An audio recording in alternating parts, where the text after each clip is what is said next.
Ուրեմն առանձին Իսրայել-Իրան հակամարտություն որպես այդպեսին գոյություն չունի։ Ընդհանրապես գոյություն չունի։ Ընդհանրապես գոյություն չունի, սա արևմուտքն ընդդեմ, տեսեք, մենք կառուցում ենք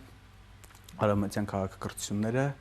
ընդդեմ մնացյալ քաղաքակրթությունների։ Մնացյալ քաղաքակրթությունները որոնք են, դա ուղղափառ քրիստոնեական քաղաքակրթությունն է, որտեղ առանցքային պետություն է Ռուսաստանը,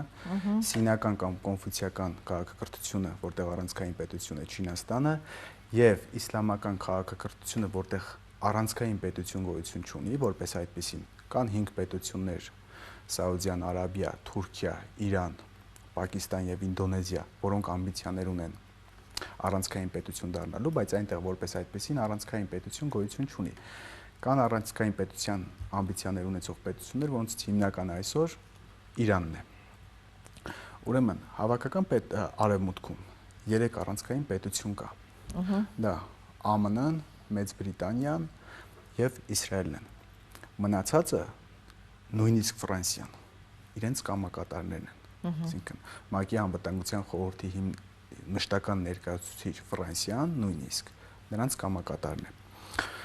Ուրեմն այսպիսի մի խոսույթ կա, որսորդից լավ անտառը ոչ մեկ չգիտի։